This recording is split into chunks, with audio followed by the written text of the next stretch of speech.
ਗੁਰਧਾਮਾਂ ਦੇ ਦਰਸ਼ਨਾਂ ਲਈ ਪਾਕਿਸਤਾਨ ਗਏ ਸ਼ਰਧਾਲੂ ਜਥੇ ਦਾ ਪਾਕਿਸਤਾਨ ਅਧਿਕਾਰੀਆਂ ਵੱਲੋਂ ਨਿੱਘਾ ਸਵਾਗਤ। ਐਫੀਡੇਵਿਟ ਅਤੇ ਸੈਨੇਟ ਨੂੰ ਲੈ ਕੇ ਪੰਜਾਬ ਯੂਨੀਵਰਸਿਟੀ ਵਿੱਚ ਵਿਦਿਆਰਥੀਆਂ ਵੱਲੋਂ ਵਿਰੋਧ ਲਗਾਤਾਰ ਜਾਰੀ।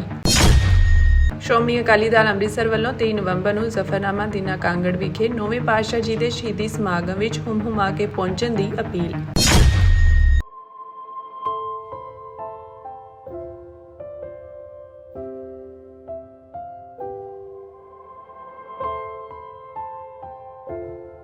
ਪਹਿਲੀ ਪਾਤਸ਼ਾਹੀ ਸ਼੍ਰੀ ਗੁਰੂ ਨਾਨਕ ਦੇਵ ਜੀ ਦਾ ਪ੍ਰਕਾਸ਼ ਗੁਰਪੁਰਬ ਮਨਾਉਣ ਲਈ ਅੱਜ ਭਾਰਤ ਤੋਂ ਅਟਾਰੀ ਸਰਹੱਦ ਰਸਤੇ ਸਿੱਖ ਸ਼ਰਧਾਲੂਆਂ ਦੇ ਜਥੇ ਵਿੱਚ ਸ਼ਾਮਿਲ ਹੋ ਕੇ ਭਾਰਤ ਤੋਂ ਪਾਕਿਸਤਾਨ ਗਏ ਸ਼੍ਰੀ ਕੇਸਗੜ੍ਹ ਸਾਹਿਬ ਦੇ ਜਥੇਦਾਰ ਅਤੇ ਸ਼੍ਰੀ ਅਕਾਲ ਤਖਤ ਸਾਹਿਬ ਦੇ ਕਾਰਜਕਾਰੀ ਜਥੇਦਾਰ ਗਿਆਨੀ ਕੁਲਦੀਪ ਸਿੰਘ ਗੜਗੱਜ ਦਾ ਪਾਕਿਸਤਾਨ ਪਹੁੰਚਣ ਤੇ ਅਟਾਰੀ ਸਰਹੱਦ ਵਿਖੇ ਨਿੱਘਾ ਸਵਾਗਤ ਕੀਤਾ ਗਿਆ। ਪਾਕਿਸਤਾਨ ਸਿੱਖ ਗੁਰਦੁਆਰਾ ਪ੍ਰਬੰਧਕ ਕਮੇਟੀ ਦੇ ਪ੍ਰਧਾਨ ਰਮੇਸ਼ ਸਿੰਘ ਅਰੋੜਾ, ਮਹੇਸ਼ ਸਿੰਘ ਪਾਕਿਸਤਾਨ, ਔਕਾਫ ਬੋਰਡ ਦੇ ਉੱਚ ਅਧਿਕਾਰੀਆਂ ਵੱਲੋਂ ਭਾਰਤ ਪਾਕਿਸਤਾਨ ਸਰਹੱਦੀ ਜ਼ੀਰੋ ਲਾਈਨ ਤੇ ਸਿੰਘ ਸਾਹਿਬ ਗਿਆਨੀ ਕੁਲਦੀਪ ਸਿੰਘ ਗੜਗੱਜ ਦਾ ਫੁੱਲਾਂ ਦੇ ਗੁਲਦਸਤੇ ਦੇ ਕੇ ਨਿੱਘਾ ਸਵਾਗਤ ਕੀਤਾ ਗਿਆ। ਦਰਅਸਲ ਵਿੱਚ ਸ਼੍ਰੋਮਣੀ ਗੁਰਦੁਆਰਾ ਪ੍ਰਬੰਧਕ ਕਮੇਟੀ ਦੀ ਅਗਵਾਈ ਹੇਠ 1796 ਸਿੱਖ ਸ਼ਰਧਾਲੂਆਂ ਦਾ ਜਥਾ ਅੱਜ ਸਵੇਰੇ ਪਾਕਿਸਤਾਨ ਲਈ ਰਵਾਨਾ ਹੋਇਆ ਸੀ। ਸ਼੍ਰੀ ਅਕਾਲ ਤਖਤ ਸਾਹਿਬ ਦੇ ਕਾਰਜਕਾਰੀ ਜਥੇਦਾਰ ਗਿਆਨੀ ਕੁਲਦੀਪ ਸਿੰਘ ਗੜਗੱਜ ਦੀ ਅਗਵਾਈ ਹੇਠ ਇਸ ਜਥੇ ਨੂੰ ਸ਼੍ਰੋਮਣੀ ਕਮੇਟੀ ਦਫ਼ਤਰ ਤੋਂ ਖਾਲਸਾਈ ਜਾਹੋ ਜਲਾਲ ਨਾਲ ਜੈਕਾਰਿਆਂ ਦੀ ਗੂੰਜ ਹੇਠ ਰਵਾਨਾ ਕੀਤਾ ਗਿਆ ਸੀ।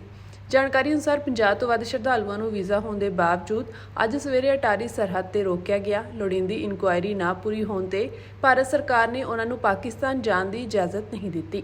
ਜਾਣਕਾਰੀ ਅਨੁਸਾਰ ਇਹ ਜਥਾ ਸ਼੍ਰੀ ਗੁਰੂ ਨਾਨਕ ਦੇਵ ਜੀ ਦੇ ਪ੍ਰਕਾਸ਼ ਪੁਰਬ ਸੰਬੰਧੀ ਹੋ ਰਹੇ ਸਮਾਗਮਾਂ ਵਿੱਚ ਸ਼ਮੂਲੀਅਤ ਕਰਨ ਮਗਰੋਂ ਇਹ ਵੱਖ-ਵੱਖ ਗੁਰਧਾਮਾਂ ਦੇ ਦਰਸ਼ਨ ਕਰਕੇ 13 ਨਵੰਬਰ ਨੂੰ ਭਾਰਤ ਪਰਤੇਗਾ। ਦੱਸ ਦੇ ਕਿ ਸ਼੍ਰੋਮਣੀ ਕਮੇਟੀ ਵੱਲੋਂ ਸ਼੍ਰੀ ਗੁਰੂ ਨਾਨਕ ਦੇਵ ਜੀ ਦੇ ਪ੍ਰਕਾਸ਼ ਪੁਰਬ ਮੌਕੇ ਹਰ ਸਾਲ ਸਿੱਖ ਸ਼ਰਧਾਲੂਆਂ ਦਾ ਜਥਾ ਪਾਕਿਸਤਾਨ ਸਥਿਤ ਗੁਰਧਾਮਾਂ ਦੇ ਦਰਸ਼ਨਾਂ ਲਈ ਭੇਜਿਆ ਜਾਂਦਾ ਹੈ। ਉਹਨਾਂ ਦੱਸਿਆ ਕਿ ਸ਼੍ਰੋਮਣੀ ਕਮੇਟੀ ਵੱਲੋਂ ਇਸ ਵਾਰ 1802 ਸ਼ਰਧਾਲੂਆਂ ਦੇ ਪਾਸਪੋਰਟ ਵੀਜ਼ੇ ਲਈ ਪਾਕਿਸਤਾਨ ਦੇ ਦੂਤਘਰ ਨੂੰ ਭੇਜੇ ਗਏ ਸਨ, ਜਿਨ੍ਹਾਂ ਵਿੱਚੋਂ 1796 ਸ਼ਰਧਾਲੂਆਂ ਨੂੰ ਵੀਜ਼ੇ ਪ੍ਰਾਪਤ ਹੋਏ ਹਨ।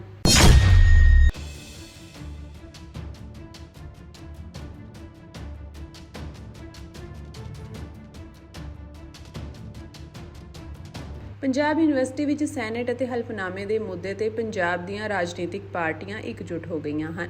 ਭਾਰਤੀ ਜਨਤਾ ਪਾਰਟੀ ਅਤੇ ਪੰਜਾਬ ਯੂਨੀਵਰਸਿਟੀ ਦੀ ਵਾਈਸ ਚਾਂਸਲਰ ਰੇਣੂ ਵਿਜ ਵਿਦਿਆਰਥੀ ਸੰਘ ਸਮੇਤ ਰਾਜਨੀਤਿਕ ਪਾਰਟੀਆਂ ਦੇ ਨਿਸ਼ਾਨੇ ਤੇ ਹਨ। ਰੋਸ ਪ੍ਰਦਰਸ਼ਨ ਕਰ ਰਹੇ ਵਿਦਿਆਰਥੀਆਂ ਵੱਲੋਂ ਐਡਮਿਨ ਬਲਾਕ ਤੇ ਕਬਜ਼ਾ ਕਰ ਲਿਆ ਗਿਆ। ਵਿਦਿਆਰਥੀ ਇਮਾਰਤ ਦੇ ਦਰਵਾਜ਼ੇ ਨੂੰ ਖੋਲ੍ਹ ਕੇ ਅੰਦਰ ਦਾਖਲ ਹੋ ਗਏ। ਇਸ ਦੌਰਾਨ ਵਿਦਿਆਰਥੀਆਂ ਨੇ ਯੂਨੀਵਰਸਿਟੀ ਪ੍ਰਸ਼ਾਸਨ ਤੇ ਰਜਿਸਟਰਾਰ ਖਿਲਾਫ ਭਰਮੀ ਨਾਅਰੇਬਾਜ਼ੀ ਕੀਤੀ। ਦੱਸਣਯੋਗ ਹੈ ਕਿ ਪੰਜਾਬ ਯੂਨੀਵਰਸਿਟੀ ਨੇ ਇਸ ਸਾਲ ਦਾਖਲਾ ਲੈਣ ਵਾਲੇ ਵਿਦਿਆਰਥੀਆਂ ਨੂੰ ਹਲਫੀਆ ਬਿਆਨ ਜਮ੍ਹਾਂ ਕਰਵਾਉਣ ਲਈ ਕਿਹਾ ਸੀ। ਇਸ ਨਾਲ ਵਿਵਾਦ ਪੈਦਾ ਹੋ ਗਿਆ ਅਤੇ ਪੰਜਾਬ ਯੂਨੀਵਰਸਿਟੀ ਪ੍ਰਬੰਧਨ ਹੁਣ ਪਿੱਛੇ ਹਟ ਗਿਆ ਹੈ। ਦੱਸਿਆ ਜਾ ਰਿਹਾ ਹੈ ਕਿ ਪ੍ਰਬੰਧਨ ਹਲਫੀਆ ਬਿਆਨ ਦੇ ਹੁਕਮ ਨੂੰ ਵਾਪਸ ਲੈਣ ਲਈ ਤਾਂ ਤਿਆਰ ਨਹੀਂ ਹੈ, ਪਰ ਆਪਣੀਆਂ ਸ਼ਰਤਾਂ ਵਿੱਚ ਸੋਧ ਕਰਨ ਲਈ ਸਹਿਮਤ ਹੋ ਗਿਆ ਹੈ। 1984 ਦੇ ਵਿੱਚ ਦਰਬਾਰ ਸਾਹਿਬ ਦੇ ਸਾਡੇ ਕੰਪਲੈਕਸ ਨੂੰ ਟੈਂਕਾਂ ਦੇ ਨਾਲ, ਤੋਪਾਂ ਦੇ ਨਾਲ, ਹੈਲੀਕਾਪਟਰ ਗਨਸ਼ਿਪਸ ਦੇ ਨਾਲ ਇਸ ਨੂੰ ਤਬਾਹ ਕੀਤਾ ਗਿਆ। ਉਹਦਾ ਨਤੀਜਾ ਕੋਈ ਨਹੀਂ ਨਿਕਲਿਆ। ਸਾਨੂੰ ਜੇਲ੍ਹਾਂ ਦੇ ਵਿੱਚ ਦੇਤਾ, ਸਾਡੇ ਉੱਤੇ ਬੜੇ ਜਾਬਰ ਕੇਸ ਰਜਿਸਟਰ ਕੀਤੇ ਗਏ ਤੇ ਅਸੀਂ ਕੈਦਾਂ ਕੱਟੀਆਂ। ਸਾਨੂੰ ਅਜੇ ਤੱਕ ਵੀ ਨਹੀਂ ਪਤਾ ਕਿ ਕਿੰਨੇ ਬੰਦੇ ਦਰਬਾਰ ਸਾਹਿਬ ਦੇ ਵਿੱਚ ਜਿਹੜੇ ਜਾਇਜ਼ ਆਏ ਸੀਗੇ ਗੁਰੂ ਅਰਜਨ ਸਾਹਿਬ ਦਾ ਸ਼ਹੀਦੀ ਦਿਵਸ ਮਨਾਉਣ ਦੇ ਲਈ 6 ਜੂਨ ਕਿਉਂ ਚੁਣਿਆ ਗਿਆ, ਜਿੱਦਣ ਇਹ ਸਭ ਤੋਂ ਜ਼ਿਆਦਾ ਵੱਡਾ ਇਕੱਠ ਹੋਣਾ ਸੀਗਾ।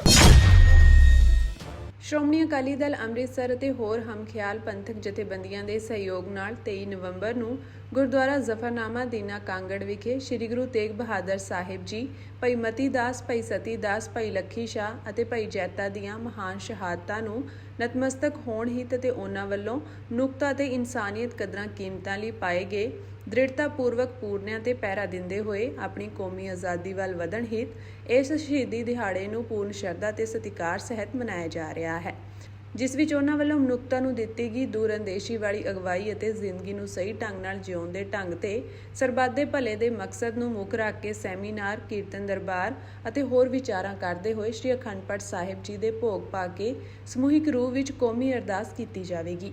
ਇਸ ਮੌਕੇ ਸ਼੍ਰੋਮਣੀ ਅਕਾਲੀ ਦਲ ਅੰਮ੍ਰਿਤਸਰ ਪ੍ਰਧਾਨ ਸਰਦਾਰ ਸਿਮਰਨਜੀਤ ਸਿੰਘ ਮਾਨ ਨੇ ਇਸ ਗੱਲ ਦਾ ਦੁੱਖ ਤੇ ਅਫਸੋਸ ਜ਼ਾਹਰ ਕੀਤਾ ਕਿ ਵੱਖ-ਵੱਖ ਸਰਕਾਰਾਂ ਸੰਸਥਾਵਾਂ ਤੇ ਸੰਗਠਨਾਂ ਵੱਲੋਂ ਗੁਰੂ ਸਾਹਿਬਾਨ ਤੇ ਹੋਰ ਮਹਾਨ ਸ਼ਹੀਦਾਂ ਨੂੰ ਸ਼ਰਧਾ ਦੇ ਫੁੱਲ ਤਾਂ ਭੇਟ ਕੀਤੇ ਜਾ ਰਹੇ ਹਨ, ਜਿਸ ਮਨੁੱਖੀ ਤੇ ਇਨਸਾਨੀ ਹੱਕਾਂ ਦੀ ਰਖਵਾਲੀ ਲਈ ਸਭਨਾਂ ਨਾਗਰਿਕਾਂ ਨੂੰ ਬਰਾਬਰਤਾ ਦੇ ਹੱਕ ਅਧਿਕਾਰ ਪ੍ਰਦਾਨ ਕਰਵਾਉਣ ਲਈ ਸਭ ਧਰਮਾਂ ਕੌਮਾਂ ਦੇ ਇੱਜ਼ਤ ਮਾਨ ਸਤਿਕਾਰ ਨੂੰ ਕਾਇਮ ਰੱਖਣ ਹਿੱਤ ਨੁਕਤਾ ਪੱਖੀ ਸੋਚ ਨੂੰ ਮੁੱਖ ਰੱਖ ਕੇ ਹਕੂਮਤੀ ਵਿਤਕਰਿਆਂ ਤੇ ਬੇਇਨਸਾਫੀਆਂ ਨੂੰ ਖਤਮ ਕਰ ਇਨਸਾਨੀ ਕਦਰਾਂ ਕੀਮਤਾਂ ਨੂੰ ਹਰ ਕੀਮਤ ਤੇ ਕਾਇਮ ਰੱਖਣ, ਜਾਤ-ਪਾਤ ਆਦਿ ਦੇ ਵਖਰੇਵਿਆਂ ਤੋਂ ਨਿਰਲੇਪ ਰਹਿ ਕੇ ਸਾਫ਼ ਸੁਥਰਾ ਪਾਰਦਰਸ਼ੀ ਸਰਬੱਤ ਦੇ ਭਲੇ ਵਾਲਾ ਨਿਜ਼ਾਮ ਅਮਨ ਚੈਨ ਨੂੰ ਕਾਇਮ ਰੱਖਣ ਹੀ ਤਾਂ ਆਪਣੀਆਂ ਸ਼ਹਾਦਤਾਂ ਦਿੱਤੀਆਂ।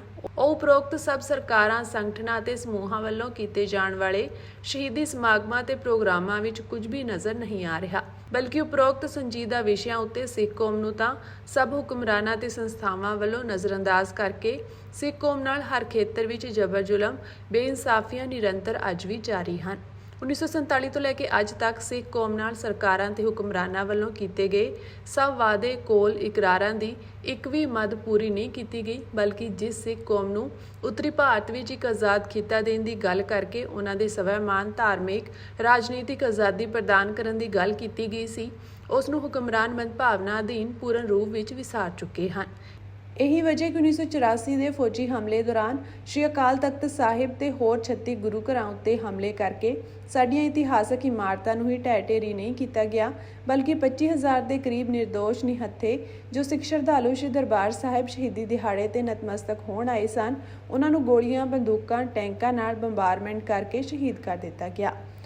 ਇਸ ਉਪਰੰਤ ਇੰਦਰਾ ਗਾਂਧੀ ਦੇ ਕਤਲ ਤੋਂ ਬਾਅਦ ਉਸ ਸਮੇਂ ਦੇ ਵਜ਼ੀਰੇ ਆਜ਼ਮ ਰਾਜੀਵ ਗਾਂਧੀ ਨੇ ਇੱਕ ਯੋਜਨਾਬੰਦ ਢੰਗ ਤੇ ਸਾਜ਼ਿਸ਼ ਰਾਹੀਂ ਸਮੁੱਚੇ ਮੁਲਕ ਵਿੱਚ ਸਰਬੱਤ ਦਾ ਭਲਾ ਲੋੜਨ ਵਾਲੇ ਸਿੱਖਾਂ ਤੇ ਉਹਨਾਂ ਦੇ ਕਾਰੋਬਾਰਾਂ ਨੂੰ ਨਿਸ਼ਾਨਾ ਬਣਾ ਕੇ ਸਿੱਖਾਂ ਦੇ ਬੇਰਹਿਮੀ ਨਾਲ ਕਤਲ ਹੀ ਨਹੀਂ ਕੀਤੇ ਗਏ, ਬਲਕਿ ਸਾਡੀਆਂ ਧੀਆਂ ਭੈਣਾਂ ਨਾਲ ਬਲਾਤਕਾਰ, ਸਾਡੇ ਕਾਰੋਬਾਰਾਂ, ਘਰਾਂ ਨੂੰ ਅੱਗਾ ਲਗਾ ਕੇ ਸਾੜਿਆ ਗਿਆ, ਜੋ ਕਿ ਸਿੱਧੇ ਤੌਰ ਤੇ ਮਨੁੱਖਤਾ ਤੇ ਇਨਸਾਨੀਅਤ ਦਾ ਤਾਂਡਵ ਨਾਚ ਕੀਤਾ ਗਿਆ। ਇੰਨੇ ਵੱਡੇ ਪੱਧਰ ਉੱਤੇ ਮਨੁੱਖੀ ਹੱਕਾਂ ਤੇ ਇਨਸਾਨੀ ਜ਼ਿੰਦਗਾਨੀਆਂ ਦਾ ਨੁਕਸਾਨ ਕੀਤੇ ਜਾਣ ਤੇ ਵੀ ਅੱਜ ਤੱਕ ਕਾਨੂੰਨ ਅਨੁਸਾਰ ਨਾ ਤਾਂ ਕਿਸੇ ਨੂੰ ਦੋਸ਼ੀ ਠਹਿਰਾਇਆ ਗਿਆ ਤੇ ਨਾ ਹੀ ਕੌਮਾਂਤਰੀ ਕਾਨੂੰਨਾਂ ਅਨੁਸਾਰ ਸਜ਼ਾ ਦਿੱਤੀ ਗਈ ਹੈ, ਜਦਕਿ ਸ੍ਰੀ ਗੁਰੂ ਤੇਗ ਬਹਾਦਰ ਸਾਹਿਬ ਅਤੇ ਸ਼ਹੀਦ ਸਿੰਘਾਂ ਨੇ ਤਾਂ ਕਸ਼ਮੀਰੀ ਪੰਡਤਾਂ, ਹਿੰਦੂ ਬਹੂ ਬੇਟੀਆਂ ਤੇ ਇੱਜ਼ਤ ਮਾਣ ਨੂੰ ਮਹਿਫੂਜ਼ ਕਰਨ ਅਤੇ ਉਹਨਾਂ ਦੇ ਮਨੁੱਖੀ ਹੱਕਾਂ ਦੀ ਰਾਖੀ ਕਰਨ ਲਈ ਆਪਣੀਆਂ ਸ਼ਹਾਦਤਾਂ ਦਿੱਤੀਆਂ ਸਨ। ਸਾਡੇ ਸਿੱਖਾਂ ਦੇ ਨਾਲ ਬਹੁਤ ਬਦਤਮੀਜ਼ੀ ਦੇ ਨਾਲ ਅੱਜ ਤੱਕ ਵਰਤਾਓ ਹੋ ਰਿਹਾ ਹੈ ਔਰ 1966 ਦੇ ਵਿੱਚ ਸਾਡੀ ਸੂਬੇ ਦੀ ਵੰਡ ਕੀਤੀ ਗਈ ਤੇ ਪੰਜਾਬੀ ਬੋਲਦੇ ਇਲਾਕੇ ਹਿਮਾਚਲ ਪ੍ਰਦੇਸ਼, ਰਾਜਸਥਾਨ ਤੇ ਹਰਿਆਣੇ ਦੇ ਵਿੱਚ ਪੰਜਾਬ ਦੇ ਵਿੱਚੋਂ ਬਾਹਰ ਕੱਢੇ ਗਏ, ਅਸੀਂ ਮਹਿਸੂਸ ਕੀਤਾ। ਫਿਰ 1984 ਦੇ ਵਿੱਚ ਇੰਡੀਆ ਨੇ ਇਹ ਨਹੀਂ ਸਮਝਿਆ ਕਿ ਅਸੀਂ ਆਪਣੀ ਫੌਜ ਦੇ ਨਾਲ ਦਰਬਾਰ ਸਾਹਿਬ ਦੇ ਉੱਤੇ ਹਮਲਾ ਕਰ ਸਕਦੇ ਹਾਂ। ਇੰਡੀਆ ਨੇ ਸੋਵੀਅਤ ਯੂਨੀਅਨ ਤੇ ਗ੍ਰੇਟ ਬ੍ਰਿਟਨ ਦੀ ਅਮਦਾਦ ਲਈ ਤੇ ਦਰਬਾਰ ਸਾਹਿਬ ਜਿਹੜਾ ਸਭ ਤੋਂ ਹੋਲੀਐਸਟ ਸਿੱਖਾਂ ਦਾ ਸ਼ਰਾਈਨ ਹੈ, ਉਹਦੇ ਉੱਤੇ ਮਿਲਟਰੀ ਹਮਲਾ ਕਰਤਾ, ਤੋਪਾਂ ਦੇ ਨਾਲ ਵੀ ਤੇ ਟੈਂਕਾਂ ਦੇ ਨਾਲ ਵੀ, ਜਿਹੜਾ ਬਿਲਕੁਲ ਜ਼ਰੂਰੀ ਨਹੀਂ ਸੀ। ਜਿਹੜੀ ਗੱਲਬਾਤ ਕਰਕੇ ਇਹ ਮਸਲਾ ਹੱਲ ਹੋ ਸਕਦਾ ਸੀ, ਪਰ ਸਾਡੇ ਨਾਲ ਜ਼ਬਰ ਬਹੁਤ ਕੀਤਾ। ਸਾਡੇ national leader ਮਾਰਤੇ Sant Jarnail Singh Bhindranwala, general Shabeg Singh, ਉਹਨਾਂ ਨੂੰ ਮਿਲਟਰੀ ਆਨਰਸ ਦੇ ਨਾਲ ਉਹਨਾਂ ਦਾ ਸੰਸਕਾਰ, ਉਹਨਾਂ ਦੀ ਫਿਊਨਰਲ ਨਹੀਂ ਕੀਤੀ ਗਈ ਤੇ ਸਾਨੂੰ ਅਜੇ ਤੱਕ ਵੀ ਨਹੀਂ ਪਤਾ ਕਿ ਕਿੰਨੇ ਬੰਦੇ ਦਰਬਾਰ ਸਾਹਿਬ ਦੇ ਵਿੱਚ ਜਿਹੜੇ ਜਾਇਜ਼ ਆਏ ਸੀਗੇ ਗੁਰੂ ਅਰਜਨ ਸਾਹਿਬ ਦਾ ਸ਼ਹੀਦੀ ਦਿਵਸ ਮਨਾਉਣ ਦੇ ਲਈ 6 ਜੂਨ ਕਿਉਂ ਚੁਣਿਆ ਗਿਆ, ਜਿੱਦਣ ਇਹ ਸਭ ਤੋਂ ਜ਼ਿਆਦਾ ਵੱਡਾ ਇਕੱਠ ਹੋਣਾ ਸੀਗਾ ਔਰ ਸਾਡੇ ਲੀਡਰਾਂ ਨੂੰ ਗ੍ਰਿਫਤਾਰ ਕੀਤਾ ਗਿਆ,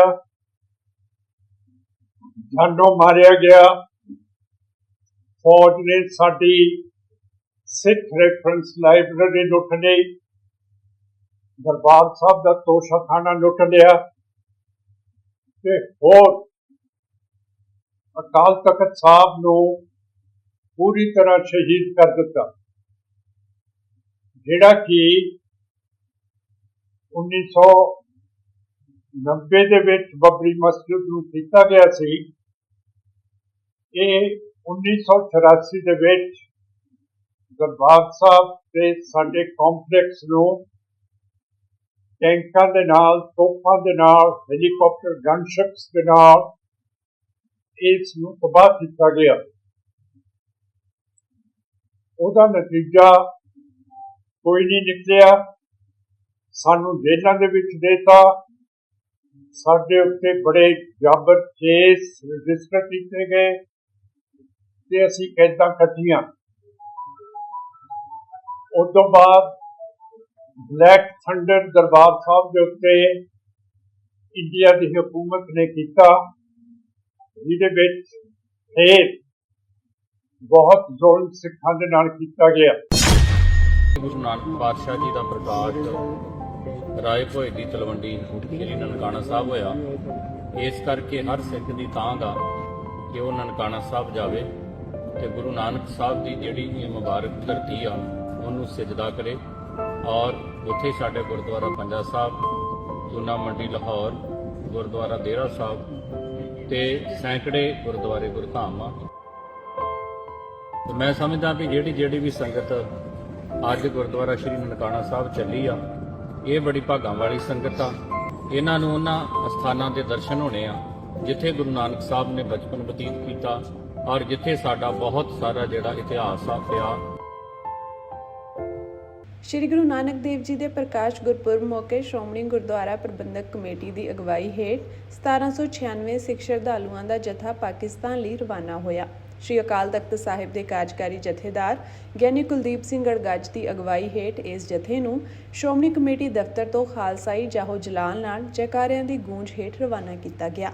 ਸ਼੍ਰੋਮਣੀ ਕਮੇਟੀ ਦੇ ਮੁੱਖ ਸਕੱਤਰ ਕੁਲਵੰਤ ਸਿੰਘ ਮੰਨਣ ਅਤੇ ਸਕੱਤਰ ਪ੍ਰਤਾਪ ਸਿੰਘ ਵੱਲੋਂ ਗਿਆਨੀ ਗੜਗੱਜ, ਜੱਥਾ ਲੀਡਰ, SGPC ਮੈਂਬਰ ਬੀਬੀ ਗੁਰਿੰਦਰ ਕੌਰ, ਗੁਰਮੀਤ ਸਿੰਘ ਬੂ ਤੇ ਹੋਰਨਾਂ ਨੂੰ ਗੁਰੂ ਘਰ ਦੀ ਬਖਸ਼ਿਸ਼, ਸਿਰੋਂ ਪਾਓ ਅਤੇ ਫੁੱਲਾਂ ਦੇ ਸਿਹਰੇ ਭੇਟ ਕਰਕੇ ਸਨਮਾਨਿਤ ਕੀਤਾ ਗਿਆ। ਦੱਸਦੇ ਕਿ ਸ਼੍ਰੀ ਗੁਰੂ ਨਾਨਕ ਦੇਵ ਜੀ ਦੇ ਪ੍ਰਕਾਸ਼ ਸਥਾਨ ਨਨਕਾਣਾ ਸਾਹਿਬ ਸਮੇਤ ਪਾਕਿਸਤਾਨ ਸਥਿਤ ਵੱਖ-ਵੱਖ ਗੁਰਧਾਮਾਂ ਦੇ ਦਰਸ਼ਨਾਂ ਲਈ ਸੰਗਤਾਂ ਵਿੱਚ ਹਮੇਸ਼ਾ ਹੀ ਤਾਂਘ ਰਹਿੰਦੀ ਹੈ। ਜਥੇ ਨਾਲ ਜਾਣ ਦਾ ਮੌਕਾ ਮਿਲਣ ਤੇ ਸ਼ਰਧਾਲੂਆਂ ਵੱਲੋਂ ਬਹੁਤ ਹੀ ਖੁਸ਼ੀ ਦਾ ਪ੍ਰਗਟਾਵਾ ਕੀਤਾ ਗਿਆ। ਸਿੱਖ ਸ਼ਰਧਾਲੂਆਂ ਅਨੁਸਾਰ ਉਹ ਆਪਣੇ ਆਪ ਨੂੰ ਬੇहद ਖੁਸ਼ਕਿਸਮਤ ਮੰਨਦੇ ਹਨ ਕਿ ਉਹਨਾਂ ਨੂੰ 1947 ਵਿੱਚ ਭਾਰਤ-ਪਾਕਿਸਤਾਨ ਵੰਡ ਦੌਰਾਨ ਸਿੱਖ ਕੌਮ ਤੋਂ ਵਿਛੜੇ ਪਾਵਨ ਪਵਿੱਤਰ ਗੁਰਧਾਮਾਂ ਦੇ ਦਰਸ਼ਨ ਦੀਦਾਰ ਕਰਨ ਦਾ ਸੁਭਾਗ ਪ੍ਰਾਪਤ ਹੋਇਆ ਹੈ। ਉਹਨਾਂ ਭਾਰਤ-ਪਾਕ ਸਰਕਾਰਾਂ ਨੂੰ ਅਪੀਲ ਕੀਤੀ ਕਿ ਸਿੱਖਾਂ ਦੀਆਂ ਧਾਰਮਿਕ ਭਾਵਨਾਵਾਂ ਦਾ ਸਤਿਕਾਰ ਕਰਦਿਆਂ ਖੁੱਲ੍ਹਦਿਲੀ ਨਾਲ ਵੀਜ਼ੇ ਦਿੱਤੇ ਜਾਣ। ਸ਼੍ਰੋਮਣੀ ਕਮੇਟੀ ਵੱਲੋਂ ਜਥੇ ਨੂੰ ਅਟਾਰੀ ਪਹੁੰਚਾਉਣ ਦੇ ਲਈ ਵਿਸ਼ੇਸ਼ ਬੱਸਾਂ ਦਾ ਪ੍ਰਬੰਧ ਕੀਤਾ ਗਿਆ। ਇਸ ਦੇ ਨਾਲ-ਨਾਲ ਸ਼ਰਧਾਲੂਆਂ ਦੇ ਲਈ ਚਾਹ ਪਾਣੀ ਅਤੇ ਲੰਗਰ ਦਾ ਵੀ ਵਿਸ਼ੇਸ਼ ਪ੍ਰਬੰਧ ਕੀਤਾ ਗਿਆ। ਸ਼ਰਧਾਲੂ ਅਟਾਰੀ ਬਾਗਾ ਸਰਹੱਦ ਦੇ ਸੜਕ ਰਸਤੇ ਪਾਕਿਸਤਾਨ ਗਏ ਅਤੇ ਵੱਖ-ਵੱਖ ਧਾਮਾਂ ਦੇ ਦਰਸ਼ਨ ਕਰਕੇ 13 ਨਵੰਬਰ ਨੂੰ ਇਹ ਜਥਾ ਭਾਰਤ ਪਰਤੇਗਾ। ਅਰਦਾਸ ਕਰਦੇ ਹਾਂ ਦੁਨੀਆ ਦੇ ਕਿਸੇ ਵੀ ਖਿੱਤੇ ਦੇ ਵਿੱਚ ਬੈਠੇ ਹੋਈਏ ਤੇ ਹਰ ਰੋਜ਼ ਅਸੀਂ ਅਰਦਾਸ ਦੇ ਵਿੱਚ ਇਹ ਬੋਲ ਆਖਦੇ ਹਾਂ ਕਿ ਜਿਨ੍ਹਾਂ ਗੁਰਦੁਆਰਿਆਂ, ਗੁਰਧਾਮਾਂ ਤੋਂ ਪੰਥ ਨੂੰ ਵਿਛੋੜਿਆ ਗਿਆ, ਖੁੱਲ੍ਹੇ ਦਰਸ਼ਨ ਦੀਦਾਰ ਤੇ ਸੇਵਾ ਸੰਭਾਲ ਦਾ ਦਾਨ ਖਾਲਸਾ ਜੀ ਨੂੰ ਬਖਸ਼ੋ। ਕਿਉਂਕਿ ਗੁਰੂ ਨਾਨਕ ਪਾਤਸ਼ਾਹ ਜੀ ਦਾ ਪ੍ਰਕਾਸ਼ ਰਾਏ ਭੋਏ ਦੀ ਤਲਵੰਡੀ ਸ੍ਰੀ ਨਨਕਾਣਾ ਸਾਹਿਬ ਹੋਇਆ। ਇਸ ਕਰਕੇ ਹਰ ਸਿੱਖ ਦੀ ਤਾਂਘ ਆ ਕਿ ਉਹ ਨਨਕਾਣਾ ਸਾਹਿਬ ਜਾਵੇ ਤੇ ਗੁਰੂ ਨਾਨਕ ਸਾਹਿਬ ਦੀ ਜਿਹੜੀ ਇਹ ਮੁਬਾਰਕ ਧਰਤੀ ਆ ਉਹਨੂੰ ਸਿਜਦਾ ਕਰੇ। ਔਰ ਉੱਥੇ ਸਾਡੇ ਗੁਰਦੁਆਰਾ ਪੰਜਾ ਸਾਹਿਬ, ਚੂਨਾ ਮੰਡੀ ਲਾਹੌਰ, ਗੁਰਦੁਆਰਾ ਦੇਰਾ ਸਾਹਿਬ ਤੇ ਸੈਂਕੜੇ ਗੁਰਦੁਆਰੇ ਗੁਰਧਾਮ ਆ। ਤੇ ਮੈਂ ਤੇ ਇਹ ਗੁਰੂ ਅੱਗੇ ਅਰਦਾਸ ਵੀ ਕਰਦਾ ਕਿ ਕਦੀ ਇਹੋ ਜਿਹਾ ਸਮਾਂ ਵੀ ਆਵੇ ਕਿ ਸਾਡੀ ਕੌਮ ਨੂੰ ਇਹਨਾਂ ਗੁਰਦੁਆਰਿਆਂ, ਗੁਰਧਾਮਾਂ ਦੇ ਖੁੱਲ੍ਹੇ ਦਰਸ਼ਨ ਦੀਦਾਰੇ ਵੀ ਹੋਣ ਤੇ ਸੇਵਾ ਸੰਭਾਲ ਵੀ ਆਵੇ। ਬਾਕੀ ਹਰ ਸਿੱਖ ਜਿਹੜਾ ਵਾ ਆਪਣੇ ਗੁਰ ਸਥਾਨਾਂ ਦੇ ਪ੍ਰਤੀ ਭਾਵਨਾ ਰੱਖਦਾ। ਤੇ ਮੈਂ ਸਮਝਦਾ ਵੀ ਜਿਹੜੀ ਵੀ ਸੰਗਤ ਅੱਜ ਗੁਰਦੁਆਰਾ ਸ਼੍ਰੀ ਨਨਕਾਣਾ ਸਾਹਿਬ ਚੱਲੀ ਆ, ਇਹ ਬੜੀ ਭਾਗਾਂ ਵਾਲੀ ਸੰਗਤ ਆ। ਇਹਨਾਂ ਨੂੰ ਉਹਨਾਂ ਅਸਥਾਨਾਂ ਦੇ ਦਰਸ਼ਨ ਹੋਣੇ ਆ ਜਿੱਥੇ ਗੁਰੂ ਨਾਨਕ ਸਾਹਿਬ ਨੇ ਬਚਪਨ ਬਤੀਤ ਕੀਤਾ ਔਰ ਜਿੱਥੇ ਸਾਡਾ ਬਹੁਤ ਸਾਰਾ ਜਿਹੜਾ ਇਤਿਹਾਸ ਆ ਪਿਆ। ਸਾਡਾ ਲਾਹੌਰ ਵਾਲਾ ਕਿਲ੍ਹਾ ਵੀ ਉੱਥੇ ਹੀ ਆ ਜਿੱਥੇ ਸਾਡਾ ਕਿਸੇ ਸਮੇਂ ਖਾਲਸਾਈ ਨਿਸ਼ਾਨ ਸਾਹਿਬ ਝੂਲਦਾ ਸੀ। ਬਾਕੀ ਮੈਂ ਪਹਿਲੀ ਵਾਰੀ ਨਹੀਂ ਚੱਲਿਆ, ਮੈਂ ਤੀਜੀ ਵਾਰੀ ਚੱਲਿਆ। ਮੈਨੂੰ ਲੱਗਦਾ ਕਿ ਲਾਂਘਾ ਜਲਦੀ ਖੁੱਲੂਗਾ ਕਿਉਂਕਿ ਜਿਵੇਂ ਪਹਿਲਾਂ ਜੱਥੇ ਜਾਣ ਤੋਂ ਕਾਫੀ ਮੁਸ਼ਕਲਾਂ ਪੇਸ਼ ਆ ਰਹੀਆਂ ਸੀ, ਇੱਕ ਵਾਰੀ ਨਾ ਵੀ ਹੋਈ ਪਰ ਉਹਦੇ ਤੋਂ ਬਾਅਦ ਜਿਹੜੀਆਂ ਸਿੱਖਾਂ ਦੀਆਂ ਅਰਦਾਸਾਂ ਵਾ ਉਹਨਾਂ ਅਰਦਾਸਾਂ ਨੂੰ ਅਕਾਲ ਪੁਰਖ ਨੇ ਜਿਹੜੇ ਸਾਡੇ ਦੇਸ਼ ਦੇ ਪ੍ਰਧਾਨ ਮੰਤਰੀ ਜਾਂ ਗ੍ਰਹਿ ਮੰਤਰੀ ਆ ਉਹਨਾਂ ਦੇ ਦਿਲਾਂ ਦੇ ਉੱਤੇ ਅਸਰ ਕੀਤਾ ਔਰ ਭਾਰਤ ਸਰਕਾਰ ਨੇ ਜਥੇ ਨੂੰ ਜਾਣ ਦੀ ਇਜਾਜ਼ਤ ਦਿੱਤੀ। ਇਹਦੇ ਲਈ ਸਰਕਾਰ ਦਾ ਧੰਨਵਾਦ ਵੀ ਆ ਕਿਉਂਕਿ ਇਹ ਚੰਗੀ ਪਹਿਲ ਕਦਮੀ ਆ। ਤੇ ਬਾਕੀ ਜਿਹੜਾ ਲਾਂਘਾ ਵਾ ਮੈਨੂੰ ਲੱਗਦਾ ਵੀ ਇਹ ਵੀ ਛੇਤੀ ਖੁੱਲੂਗਾ। ਜਥਾ ਜਦੋਂ ਆ ਜਾਊਗਾ ਉਸ ਤੋਂ ਬਾਅਦ ਸ਼ਾਇਦ ਛੇਤੀ ਲਾਂਘਾ ਖੁੱਲ ਜੇ, ਕਿਉਂਕਿ ਲਾਂਘਾ ਕੱਲਾ ਸਾਡਾ ਜਾਣ ਦਾ ਇੱਕ ਤਰੀਕਾ ਹੀ ਨਹੀਂ, ਲਾਂਘਾ ਦਿਲਾਂ ਨੂੰ ਜੋੜਦਾ। ਲਾਂਘਾ ਜਿਹੜਾ ਵਾ ਉਹ ਦੋਵੇਂ ਪਾਸੇ ਪੁਲ ਦਾ ਕੰਮ ਵੀ ਕਰਦਾ। ਤੁਹਾਨੂੰ ਪਤਾ ਵੀ ਜਦੋਂ ਤੋਂ ਲਾਂਘਾ ਖੁੱਲਿਆ ਬਹੁਤ ਸਾਰੇ ਲੋਕ ਜਿਹੜੇ ਵਿਛੜੇ ਸੀ ਉਹ ਇੱਕ ਦੂਜੇ ਨੂੰ ਮਿਲੇ ਵੀ, ਕਈ ਭੈਣ ਭਰਾਵਾਂ ਦਾ ਮਿਲਾਪ ਹੋਇਆ। ਤੋ ਜਿਹੜੇ ਕਦਮਾਂ ਦੇ ਨਾਲ ਵੀ ਕੋਈ ਵਿਛੜਿਆ ਮਿਲਦਾ ਵਾ, ਮੁਹੱਬਤ ਵੱਧਦੀ, ਉਹ ਚੰਗਾ ਵਾ। ਤੇ ਬਾਕੀ ਗੁਰੂ ਨਾਨਕ ਸਾਹਿਬ ਨੇ ਜ਼ਿੰਦਗੀ ਦੇ 18-19 ਵਰੇ ਕਰਤਾਰਪੁਰ ਸਾਹਿਬ ਬਤੀਤ ਕੀਤੇ। ਤੋ ਸਿੱਖ ਕੌਮ ਦੀ ਭਾਵਨਾ ਵੀ ਆ, ਭਾਵਨਾ ਤੇ ਵੀ ਹੈਗੀ ਵੀ ਲਾਂਘਾ ਵੀ ਖੁੱਲੇ ਤੇ ਬਿਨਾਂ ਪਾਸਪੋਰਟ ਤੋਂ ਆਧਾਰ ਕਾਰਡ ਦੇ ਉੱਤੇ ਵੀ ਦਰਸ਼ਨ ਦਿਦਾਰੇ ਜਿਹੜੇ ਆ ਉਹ ਕਰਤਾਰਪੁਰ ਸਾਹਿਬ ਦੇ ਹੋਣ। ਲੱਗਦਾ ਵਾ ਵੀ ਗੁਰੂ ਕਿਰਪਾ ਕਰੂ। ਮੈਂ ਨਨਕਾਣਾ ਸਾਹਿਬ ਅਰਦਾਸ ਵੀ ਕਰਕੇ ਆਉਂਗਾ ਔਰ ਇੱਥੇ ਵੀ ਅੱਜ ਗੁਰੂ ਰਾਮਦਾਸ ਪਾਤਸ਼ਾਹ ਦੇ ਦਰ ਤੇ ਅਰਦਾਸ ਕਰਦਾ ਤੇ ਪਾਤਸ਼ਾਹ ਕਿਰਪਾ ਕਰੇ ਜਲਦੀ ਤੋਂ ਜਲਦੀ ਸਾਡਾ ਗੁਰਦੁਆਰਾ ਕਰਤਾਰਪੁਰ ਸਾਹਿਬ ਦਾ ਜਿਹੜਾ ਲਾਂਘਾ ਵਾ ਉਹ ਵੀ ਖੁੱਲੇ।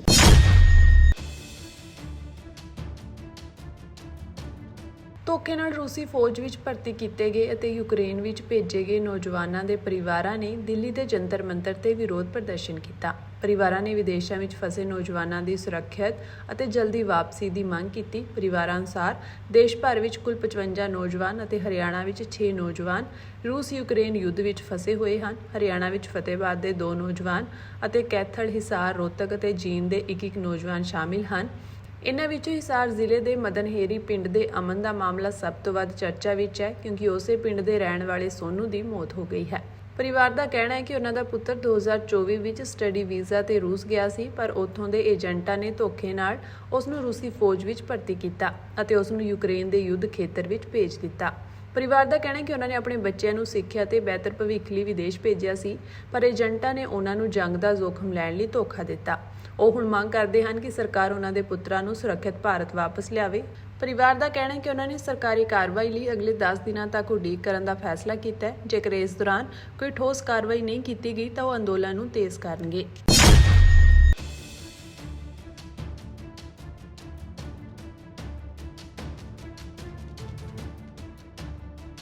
ਯੂਕਰੇਨ ਨੂੰ ਰੂਸੀ ਹਮਲਿਆਂ ਦੇ ਟਾਕਰੇ ਲਈ ਅਮਰੀਕਾ ਵਿੱਚ ਬਣੀਆਂ ਹੋਰ ਪੈਟਰੀਅਟ ਹਵਾਈ ਰੱਖਿਆ ਪ੍ਰਣਾਲੀਆਂ ਮਿਲ ਗਈਆਂ ਹਨ। ਉਧਰ ਰੂਸ ਦੇ ਡਰੋਨ ਹਮਲਿਆਂ ਵਿੱਚ ਇੱਕ ਵਿਅਕਤੀ ਸਮੇਤ ਪਰਿਵਾਰ ਦੇ 5 ਹੋਰ ਜੀਅ ਜ਼ਖਮੀ ਹੋ ਗਏ। ਜ਼ਖਮੀਆਂ ਵਿੱਚ 2 ਬੱਚੇ ਵੀ ਸ਼ਾਮਿਲ ਸਨ।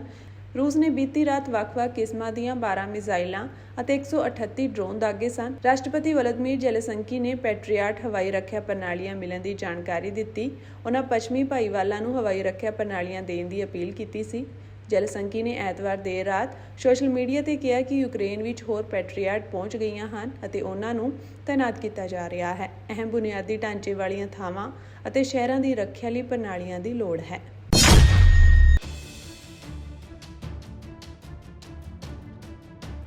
ਅੱਜ ਪੰਜਾਬ ਸਟੂਡੈਂਟਸ ਯੂਨੀਅਨ ਵੱਲੋਂ ਸੂਬਾ ਪੱਧਰੀ ਸੱਦੇ ਤਹਿਤ MR ਸਰਕਾਰੀ ਕਾਲਜ ਫਾਜ਼ਿਲਕਾ ਵਿਖੇ 1984 ਸਿੱਖ ਕਤਲੇਆਮ ਦੇ ਦੋਸ਼ੀਆਂ ਨੂੰ ਸਜ਼ਾਵਾਂ ਦਿਵਾਉਣ ਅਤੇ ਸਜ਼ਾਵਾਂ ਪੂਰੀਆਂ ਕਰ ਚੁੱਕੇ ਸਿੱਖ ਕੈਦੀਆਂ, ਸਿਆਸੀ ਕਾਰਕੁਨਾਂ ਤੇ ਹਵਾਲਾਤੀਆਂ ਦੀ ਰਿਹਾਈ ਦੀ ਮੰਗ ਨੂੰ ਲੈ ਕੇ ਕਾਲਜ ਗੇਟ ਸਾਹਮਣੇ ਰੋਸ ਪ੍ਰਦਰਸ਼ਨ ਕੀਤਾ ਗਿਆ। ਇਸ ਦੇ ਨਾਲ ਹੀ ਪੰਜਾਬ ਯੂਨੀਵਰਸਿਟੀ ਸੈਨੇਟ ਭੰਗ ਕਰਨ ਦੀ ਸਖਤ ਸ਼ਬਦਾਂ ਵਿੱਚ ਨਿਖੇਧੀ ਵੀ ਕੀਤੀ ਗਈ। ਇਸ ਮੌਕੇ ਜ਼ਿਲ੍ਹਾ ਆਗੂ ਆਦਿਤਿਆ ਫਾਜ਼ਿਲਕਾ ਅਤੇ ਕਾਲਜ ਕਮੇਟੀ ਪ੍ਰਧਾਨ ਦਿਲਕਰਨ ਰਤਨਪੁਰਾ ਨੇ ਕਿਹਾ ਕਿ 1984 ਵਿੱਚ ਹੋਏ ਸਿੱਖ ਕਤਲੇਆਮ ਦੇ ਦੋਸ਼ੀ ਜਗਦੀਸ਼ ਟਾਈਟਲਰ ਤੇ ਸੱਜਣ ਕੁਮਾਰ ਖੁੱਲ੍ਹੇਆਮ ਘੁੰਮ ਰਹੇ ਹਨ ਅਤੇ ਇਹਨਾਂ ਸਮਾਂ ਬੀਤ ਜਾਣ ਦੇ ਬਾਵਜੂਦ ਵੀ ਹੁਣ ਤੱਕ ਪੀੜਤਾਂ ਦੇ ਪਰਿਵਾਰਾਂ ਨੂੰ 41 ਸਾਲ ਬਾਅਦ ਵੀ ਕੋਈ ਇਨਸਾਫ ਨਹੀਂ ਮਿਲਿਆ, ਜਦਕਿ ਕੇਂਦਰ ਦੀ ਭਾਜਪਾ ਸਰਕਾਰ ਵੱਲੋਂ ਵਾਰ-ਵਾਰ ਕਾਂਗਰਸ ਨੂੰ ਸਿੱਖਾਂ ਦਾ ਦੋਸ਼ੀ ਐਲਾਨਿਆ ਜਾਂਦਾ ਹੈ। ਪਰ ਅੱਜ ਭਾਜਪਾ ਵੀ ਬਿਲਕੁਲ ਉਸੇ ਲੀਹ ਤੇ ਚੱਲ ਰਹੀ ਹੈ ਤੇ ਘੱਟ ਗਿਣਤੀਆਂ ਨੂੰ ਲਗਾਤਾਰ ਨਿਸ਼ਾਨਾ ਬਣਾਇਆ ਜਾ ਰਿਹਾ ਹੈ। ਆਗੂਆਂ ਨੇ ਕਿਹਾ ਕਿ ਸਿਰਫ 1984 ਨਹੀਂ, ਇਸ ਤੋਂ ਬਾਅਦ ਗੁਜਰਾਤ ਦੇ ਦੰਗੇ, ਬਿਹਾਰ ਦੇ ਦੰਗੇ ਅਤੇ ਫਿਰ ਦਿੱਲੀ ਦੇ ਦੰਗੇ ਲਗਾਤਾਰ ਜਾਰੀ ਰਹੇ ਹਨ ਅਤੇ ਲਗਾਤਾਰ ਲੋਕ ਪੱਖੀ ਆਵਾਜ਼ ਨੂੰ ਦਬਾਉਣ ਦੀ ਕੋਸ਼ਿਸ਼ ਕੀਤੀ ਜਾ ਰਹੀ ਹੈ। ਇਸ ਦੇ ਤਹਿਤ ਹੀ ਦਿੱਲੀ ਦੇ ਵਿਦਿਆਰਥੀ ਆਗੂ ਉਮਰ ਖਾਲਿਦ ਨੂੰ ਵੀ 5 ਸਾਲਾਂ ਤੋਂ ਜੇਲ੍ਹ ਵਿੱਚ ਬੰਦ ਕੀਤਾ ਹੋਇਆ ਤੇ ਸੁਪਰੀਮ ਕੋਰਟ ਉਮਰ ਖਾਲਿਦ ਦਾ ਕੋਈ ਦੋਸ਼ ਵੀ ਸਾਬਿਤ ਨਹੀਂ ਕਰ ਸਕੀ।